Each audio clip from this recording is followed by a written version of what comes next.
Assalamualaikum warahmatullahi wabarakatuh. Perkenalkan, Adi Nunda, kami dari DPA 1 Fakultas Kedokteran. Di sini kita akan melakukan edukasi masyarakat terkait tentang sindrom metabolik. Selamat menyaksikan.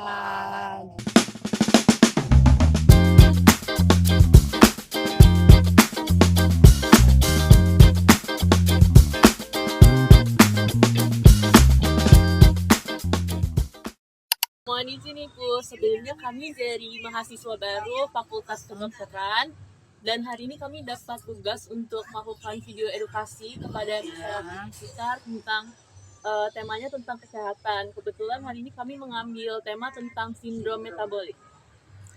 Nah, yang pertama izinkan saya untuk menjelaskannya, Bu, terkait sindrom metaboliknya itu sendiri.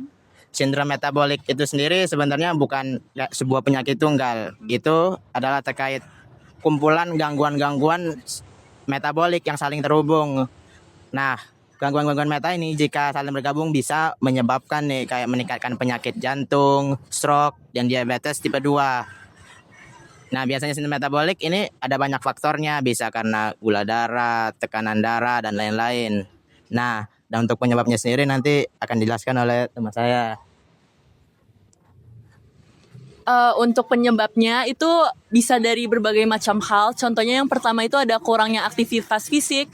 Mungkin kalau ibunya jarang berolahraga atau mungkin jarang bergerak, itu bisa menyebabkan sindrom metabolik ini. Lalu yang kedua itu adalah asupan lemak. Jadi dari makanan-makanan yang kita makan, kalau asupan lemaknya terlalu tinggi atau melebihi batas, itu akan mengakibatkan sindrom metabolik. Dan yang terakhir adalah mungkin penyakit-penyakit bawaan juga bisa. Lalu yang selanjutnya itu ada gejala dari penyakit sindrom metabolik ini. Jadi di situ ditulis jika perempuan memiliki risiko sindrom metabolik lebih tinggi dibanding laki-laki. Nah, alasannya adalah karena perempuan kan memiliki siklus menstruasi.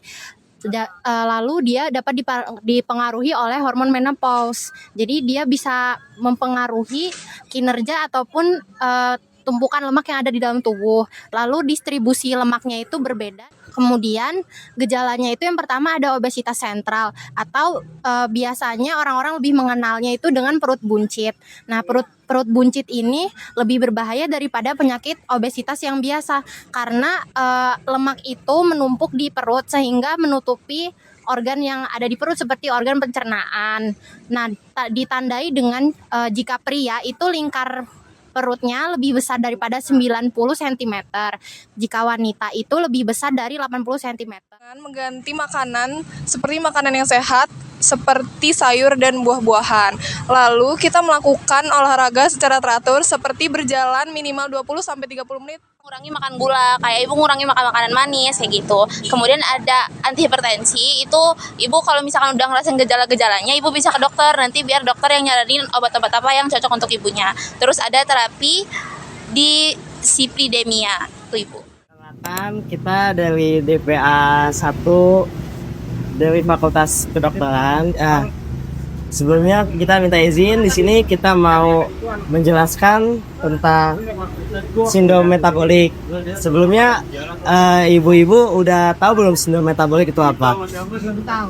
Oh, belum tahu. Nah, boleh jelaskan? Oke, jadi di sini saya mau menjelaskan tentang apa itu sindrom metabolik. Jadi sindrom metabolik ini adalah kumpulan gangguan yang terjadi secara bersamaan yang nantinya dia akan menyebabkan penyakit jantung koroner hingga stroke. Nah, ada juga beberapa penyebabnya ibu-ibu. Yang pertama itu ada kurangnya aktivitas fisik. Nah, seperti pada umumnya kalau kita kekurangan aktivitas fisik, otomatis hormon di tubuh kita juga berjalannya tidak dengan sesuai. Terus asupan lemak yang berlebihan dan ada penyakit lainnya. Lalu ini Bu, di sini kita ada kelompok rentan sindrom metabolik. Nah, berdasarkan data yang ada, perempuan tuh memiliki risiko sindrom metabolik yang lebih tinggi dibanding laki-laki dengan prevalensi 26,6% pada perempuan dan 18,3% pada laki-laki. Mungkin kalau ibu-ibu kurang paham, kita tuh biasa menyebutnya perut buncit. Nah, untuk lingkar perut yang bisa bisa didiagnosa sebagai sindrom metabolik itu untuk laki-laki melebihi 90 cm dan untuk perempuan 80 cm. Selanjutnya ada pencegahan. Nah, untuk pencegahan yang pertama itu kita bisa memodifikasi diet atau pola makan seperti mengonsumsi makanan yang rendah garam, rendah glukosa, dan juga rendah lemak. Lalu yang kedua kita bisa mengonsumsi sayur dan buah. Dan yang ketiga itu adalah melakukan aktivitas fisik seperti misalnya berjalan sehari minimal 20 atau 30 menit. Itu juga bisa dilakukan. Lalu untuk selanjutnya adalah modifikasi pola makan terutama dengan pasien obesitas. Lalu untuk selanjutnya adalah menghindari rokok dan alkohol. Karena kedua hal ini tuh bisa memicu resiko faktor kardiovaskular. Lalu untuk yang pengobatannya Ibu. Nah, Ibu kan tadi udah kita jelasin terkait pencegahan, terus apa itu sindrom metabolik. Nah, kalau misal udah nggak kecegah, terus udah terlanjur kena sindrom metabolik, ada nggak sih cara pengobatannya? Yang pertama itu ada terapi non farmakologinya, ada pengobatan pengaturan glukosa untuk menurunkan tingkat glukosa awal. Itu bisa dengan mengatur pola makan, terus menjaga pola hidup sehat dan melakukan terapi dislipidemia. Terapi dislipidemia itu sebenarnya untuk terapi penyakit jantung dan stroke. Tapi bisa dibuat untuk mendukung sindrom metabolik karena dia mendukung aktivitas kardiovaskuler. Jadi mendukung endurance atau ketahanan tubuh. Contohnya apa? Jalan kaki terus berlari gitu, ngelatih jantung ya. melatih jantung dan paru-paru. Selain non farmakologi bisa diobatin dengan terapi farmakologi pakai obat, yaitu obat anti hipertensi untuk nurunin darah tinggi tadi. Gitu. Tapi kalau udah konsumsi itu obat darah tinggi kan sumurnya gitu kan? Iya. Karena istilahnya dadol lah yang kita. Iya. Kayak itu saya. Iya. Kasih ya Bu. Ini kita dari DBA 1 jadi Fakultas Kedokteran Unila. Jadi kita maba baru Ibu. Jadi kita mau menjelaskan tentang sindrom metaboliknya. Jadi sindrom metabolik itu adalah gangguan metabolisme tubuh yang meningkatkan resiko penyakit jantung, stroke dan diabetes tipe 2. Nah, penyebabnya itu ada beberapa Bu, termasuknya itu ada kurangnya aktivitas fisik, kemudian asupan makanan yang banyak lemak, banyak minyak, makanan yang manis. Ada banyak Bu, kayak misalnya kurangnya aktivitas fisik, kemudian asupan lemak yang banyak, kemudian makanan yang berminyak, makanan dan minuman yang manis, kemudian sering bergadang, kemudian rokok, dan juga bisa juga dari penyakit genetik. Nah, penyakit genetik itu penyakit apa? Penyakit genetik itu kayak bawaan Bu, kayak misalnya turunan dari orang tua gitu. Kayak misalnya jantung itu kan bisa diturunkan dari orang tua ke anak, ataupun diabetes mellitus tipe 2 juga bisa diturunkan dari orang tua ke anak.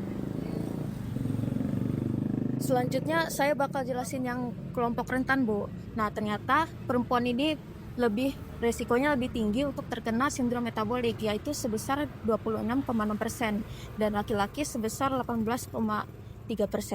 Nah, selain itu ada juga ciri-ciri yang bisa diidentifikasi dari orang yang terkena sindrom metabolik.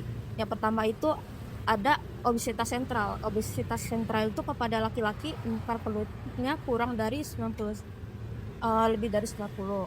Lalu pada perempuan lebih dari 80. Lalu yang kedua ada hipertriglyceridemia. Yang itu kurang dari 80? Lingkar perut perempuan, Bu. Oh, maksudnya ini lebih dari 80. Ya.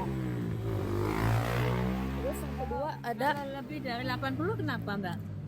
Itu Bu, ciri-ciri buat mengidentifikasi sindrom metabolik. Biasanya bisa dilihat iya lebih dari 80 cm. Nah, yang kedua ada hipertriglyceridemia. Itu kadar kolesterolnya lebih dari 150 mg per dl. Itu tuh menjadi salah satu buat identifikasi sindrom metabolik juga. Terus yang ketiga itu kadar gula tinggi. GDS-nya kurang dari 200, GDP-nya kurang dari 125. Nah, yang terakhir ada hipertensi. Hipertensinya tekanan darahnya lebih dari 140/90. Dah. Jadi kan darahnya tinggi kayak. Ya. Sama Bu, jadi kalau buat pencegahannya itu sebenarnya cukup mudah. Mulai dari yang umum aja sih ini sebenarnya, kayak menjaga pola makan ya Bu, kayak misal jangan terlalu manis, asin, dan jangan makan makanan yang berlemak. Sama ini Bu, aktivitas fisiknya itu kalau bisa ya mungkin jalan kaki aja nggak apa-apa 20 menit atau 70 menit setiap hari. Dan ini tuh kan kalau pola makan sama aktivitas fisik itu harus dilakukan setiap hari ya Bu ya. Jadi jangan kayak seminggu sekali doang, terus hari-hari lainnya makan sepuasnya terus nggak gerak sama sekali, itu nggak bisa Bu. Soalnya itu bisa ini nanti takutnya kena sindrom metabolik. Sama ini kalau bisa itu menghindari rokok Bu. Sama termasuk rokok klasik juga Bu, kalau ada perokok itu bisa dihindarin lah Bu kalau ini. Terus sama pencegahan kalau ini tuh misal Ibu udah ngelakuin pola makan yang baik sama aktivitas fisiknya udah ada, terus konsumsi sayur juga itu udah. Kalau bisa itu Ibu ngelakuin rutin kesehatan, cek kesehatan juga, biar nanti ada ini penjelasan khusus dari dokternya. Iya. Ya. Bu. Kalau pengobatannya pengaturan glukosa untuk menurunkan tingkat glukosa awal. Itu biasanya kayak diabetes Bu. Jadi kayak kurangi makanan kayak bergula gitu. Kurangi makanan gula, terus anti hipertensi dan terapi dislipidemia. Nah, nanti dokter itu biasanya bakal ngerekomendasiin kita buat ngelakuin pola hidup sehat, kayak makan makanan yang bergizi, terus kayak suruh kita diet kalau misalnya kita obesitas. Dan nanti kalau insya Allah kalau kita ikutin apa kata dokter, kayak misalnya jaga pola hidup sehat, insya Allah dengan doa juga bisa disembuhkan dengan sindrom metabolik. Yaudah Ibu, makasih ya. Terima kasih banyak ya. Selamat siang Mas. Kami dari Maba FK Unila ingin menjelaskan tentang sindrom metabolik berkaitan dengan tugas kami, yaitu video edukasi masyarakat. Sindrom metabolik sendiri ini sebenarnya bukan penyakit tunggal. Ini lebih seperti kayak kumpulan gangguan metabolik yang saling terhubung. Nah, kalau gangguan metabolik ini kayak sudah muncul ini ya, ini bisa menyebabkan penyakit jantung. Efek dari menopause itu yang dapat menyebabkan perempuan itu punya risiko sindrom metabolik yang lebih tinggi, namun tidak menutupi kemungkinan kalau laki-laki itu dapat terkena. Untuk cara pencegahannya itu kita bisa dengan mengubah pola makan dari makanan yang dari tinggi garam, tinggi lemak, dan tinggi glukosa menjadi makanan yang rendah garam, rendah lemak, dan rendah glukosa. Kemudian untuk pengobatannya, di sini ada pengobatan pengaturan glukosa. Nah, ini Bapaknya bisa mengurangi makanan manis kayak gula-gula atau makan-makanan yang tinggi gula, itu bisa dikurangi. Kemudian tuh ada hati hipertensi. Jadi kalau misalkan Bapaknya udah ngerasain gejala-gejalanya, mungkin Bapak bisa periksa ke dokter untuk minta obatnya yang sesuai apa gitu, Pak. Kemudian ada terapi dislipidemia.